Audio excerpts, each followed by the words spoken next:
Hello, welcome to Trailblazing Retirement. I'm Katrina. And I'm John. And today we have a question for you. What if the secret to a richer retirement isn't about what you accumulate, but instead it's about what you're willing to let go of? Yeah, so today we're sharing 5 things that we're letting go of, from our big house to the open trails, to help make our retirement more fulfilling for us.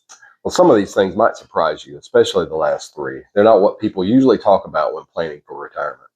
We'll also give you action steps that you can start today, whether you're still planning for retirement or you're already retired. So stick with us, because what you gain by letting go might just change everything.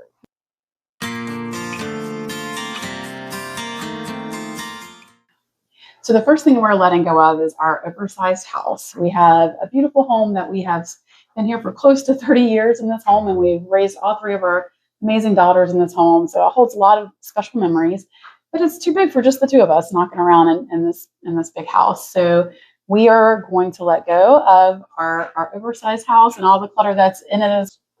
So like Katrina said, we have maintenance on the house. You have yard work at the house. We have a lot of acreage here that I've had to keep up with over the years. That's going to be such a relief to downsize and not have to worry about, the upkeep of the yard, mowing, raking, all the things that go into that. So that's what we're talking about when downsizing and moving into your retirement years. And so it also frees up the equity that we've built up over the years in our home. We were able to pay our home off actually in 15 years. And so it is paid for. And so we have a sizable amount of equity, thankfully, that we have built up over the years of living here and investing in our home.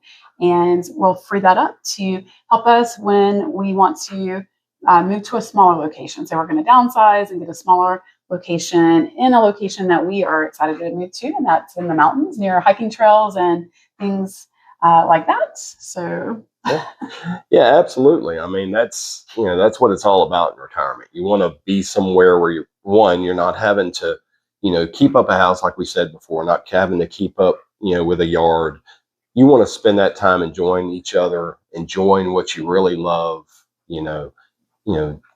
enjoying life, and not having the responsibilities of all the things that go into owning a large home and yard. So. Yeah, and we want to spend that time traveling and spending time with our daughters who are now in different locations, and really the key insight, because it's hard to let go of a home that you raised your family in. You've got all those memories, but just remember that the memories live in you and not the building itself, not the house itself. Those memories are something that you can take with you. And so we have an action step for you. So just walk through your home and count the rooms and spaces that you're not using. And, have you even walked into that spare couple bedrooms in the past 6 months? And for each one, ask yourself, is this space serving my retirement life, or will it serve my retirement life, or is it just collecting dust and costing me money to heat and pay taxes on and all of those things? Yeah. And, by doing all this, what we gain, you free up equity, like Katrina said before, lower your annual expenses. You have time, energy to actually live, your life instead of actually managing a home. So the second thing we're letting go of is that second car and expensive toys. The thing with talking about a second car, think about it. Right now we're both working. We both have to have cars. We're both commuting back and forth to work. And so it's not an option just to have one car. So think about your retirement. Think about, do you truly need that second car? Think about the upkeep of having a second car, or even having those expensive toys. I mean, that, even right now that you're not using, and that, are they really going to serve a purpose, in retirement? But just think about the annual upkeep of both of those, and if the thing is, if you're both retired, you want to keep your expenses down as much as you can, because you want to be able to, spend that, whatever money you have enjoying, getting out and enjoying life, and not having to pay for another car, pay for the upkeep for another car. Yeah. So thinking about how much money you can save by, getting rid of that second car once you're able to, we'll be spending a lot of our time together, how realistic is it? We both need to be in different places at the same time. Probably won't happen very often, and we can kind of work around that in our retirement.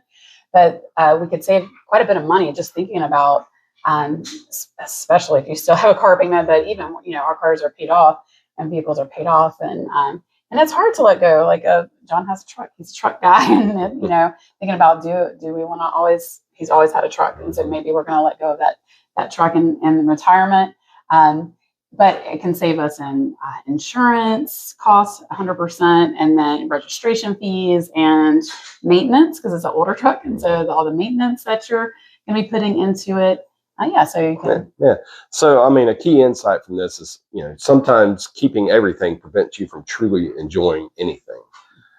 So ask yourself this question: would you rather have a car in your garage or memories on the trail? Yeah, 100%. You can use that money that you're saving towards whatever experiences that are valuable to you. And it doesn't have to. I said the trail. It doesn't have to be a trail. Whatever is going to bring you enjoyment in retirement. That's one of the things me and Katrina love, and we're planning on doing in our retirement, like we talked about before, is hitting the trails, doing hiking. We just love getting outdoors and doing that type of thing. So. Yeah.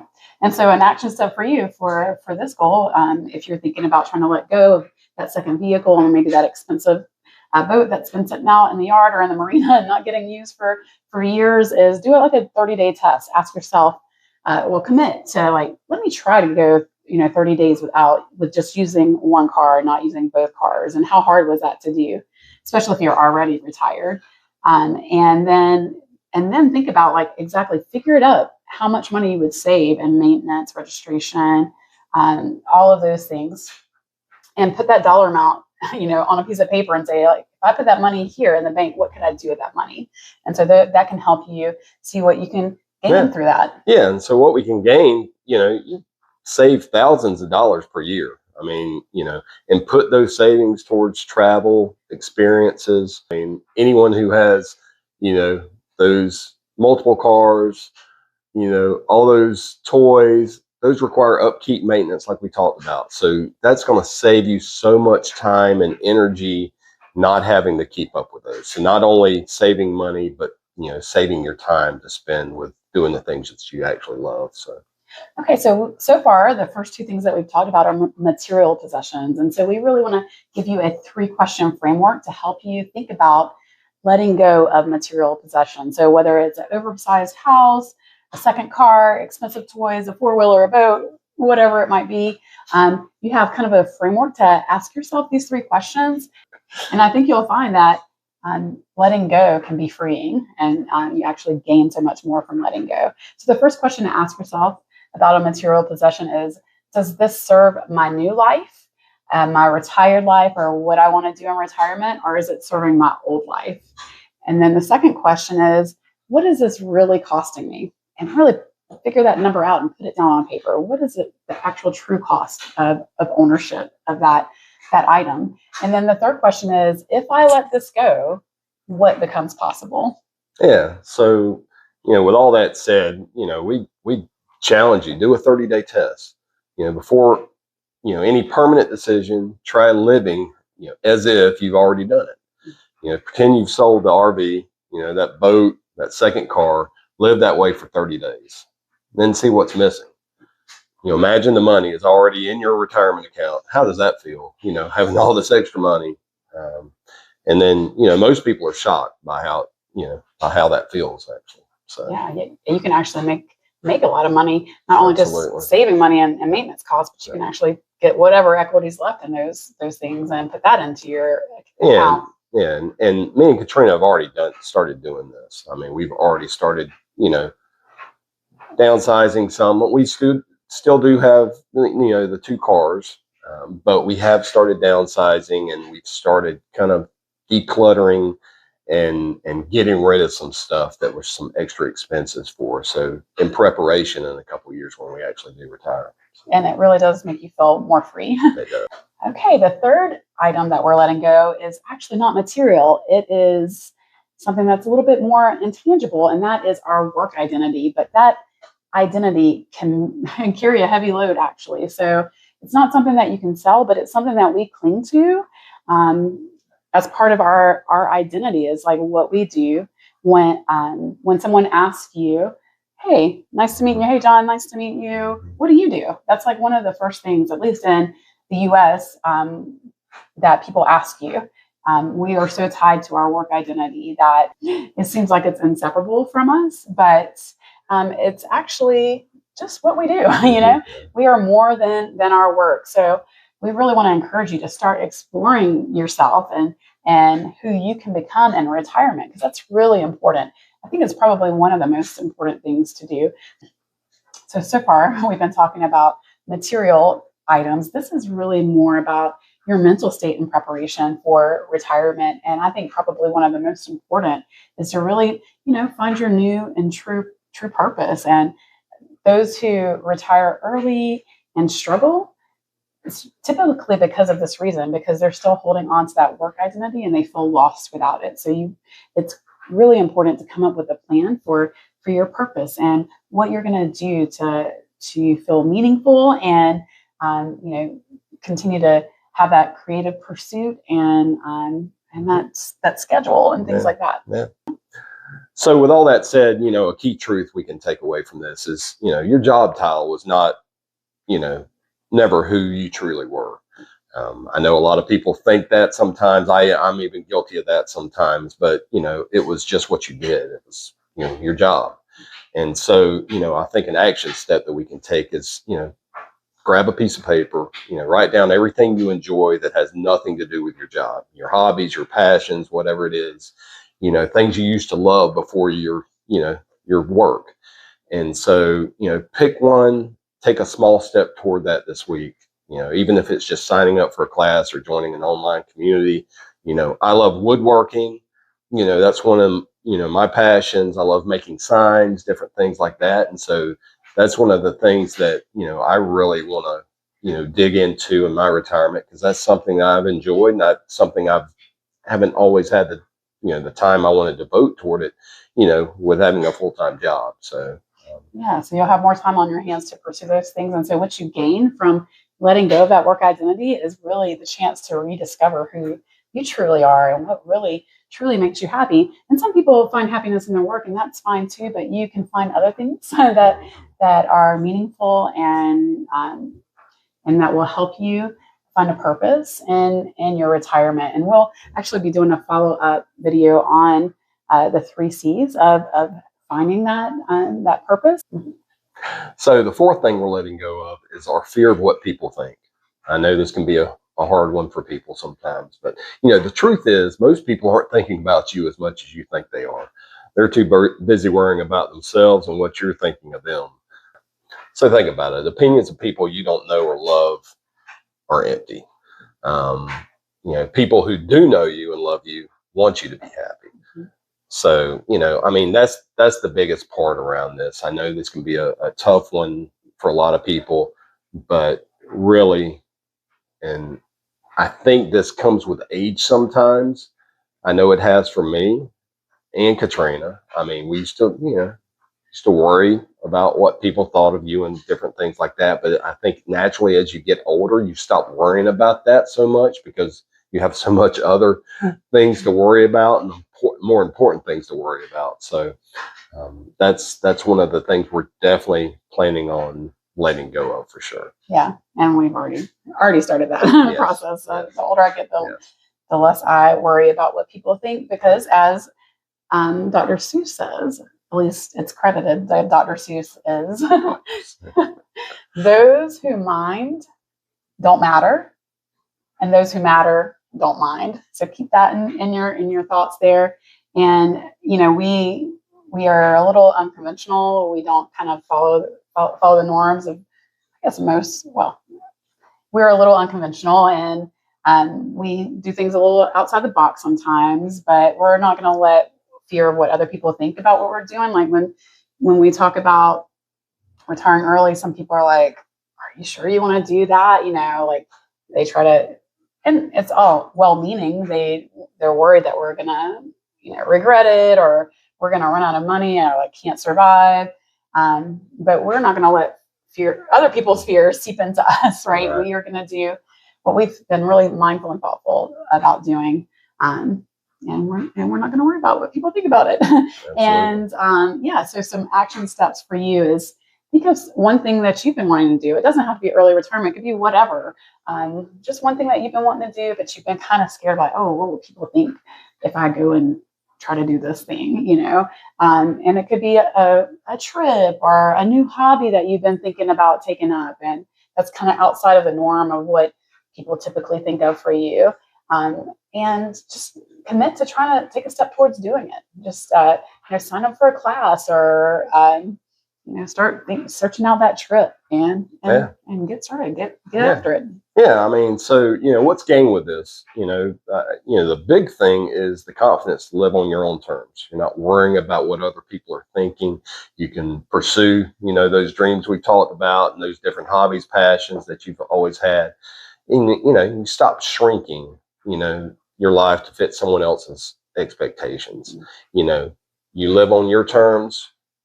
You don't worry about what other people are thinking, and you move forward. Yeah, somebody said what other people are thinking is none of your business. Exactly. So I think that's a good way to think about it. And it makes you so much more happy when you don't worry about what other people are thinking. When you let that go, it's very, it opens up a lot of things for you. So. Okay, the fifth and final thing that we're letting go of in preparation for retirement is our someday list. So I think we all have that someday list, and like our someday list is up. Someday we'll hike the Appalachian Trail, or someday we're going to visit New Zealand, or visit all the national parks, or take salsa class, right? But the truth is that someday is a thief. If you keep saying someday, it'll steal away your life. Someday is really not on the calendar. You really have to make it today that you start doing those things. And I know that today we're not hiking the Appalachian Trail, but we're going to start hiking portions of it even before we retire. And we have been talking for years and years and years about taking a salsa class, because I love to dance. And I finally she's dragged me to it. Yes, our someday of salsa is actually today we are doing those classes and having such a good time with that. And so happy that we aren't waiting for someday to live out the things that we are excited to do. Yeah, and that's one of the things that I've had to come around to. Katrina loves dancing. I am as about as coordinated as dancer as you'll ever see. So he's amazing. Yeah, right. Thank you. So, an action step we can take from this is, write down 3 things that you're saving for someday. Take that list, cross out someday, and write down today. Because, we're talking about retirement, but, write down today. If it's something that you can make happen today, make it happen today. So. Or take the first step in making it happen. Absolutely. Like you might not be able to retire today, but you can take the first step of when can I retire, and start doing research into that, and what number do we need to be at to be able to retire comfortably. Mm-hmm. Or maybe you've been wanting to take a salsa class too. Right today, check out when the next salsa class is in your area. So we encourage you to do that, because what you gain from that is a life that's actually happening now and not waiting till someday. And for so many people, that someday never happens. And we don't want to wait until we can't do the things that we're looking to do, or tomorrow's not guaranteed. So try to seize the day and do the things that are going to make you be fulfilled and happy today. Yeah, and trust me, if I can do salsa class or try salsa class, anybody should be able to try salsa class. You can do it. So retirement isn't about deprivation, but about optimization, making room for what matters most by letting go of those things that no longer serve you and that are weighing you down. So the happiest retirees are those who've learned the difference between what they own and what owns them. Every item you keep requires a piece of your attention, money, and energy. Yeah, and so in retirement, your attention and your energy are what you need most, and it's like the most valuable resource for you there. So don't waste them on things that made sense in your old life, but really don't serve you in your new life. Right. So our challenge to our viewers is pick one thing from this list. Take action on it today. Yeah, and share in the comments, please. I would love to hear what you chose and how it made you feel to let that thing go. Your story might be exactly what another viewer needs to hear to help push them on that path as well and find that freedom. So a final thought, you can't carry everything into retirement. But you can carry what matters the most. See you on the trail. Whether letting go is beneficial to you. And surprise, I think you'll and I think you'll okay, sorry. No, you're good. It seems like it's inseparable. And finding those connections and community. So it's like more than 3 C's. But anyway, we're gonna dive into that. Think about it. Opinions of people you don't know. Shit, I can't get it out. Okay, we got this. Okay. It opens up a lot of things for you. So. We've had that triangle.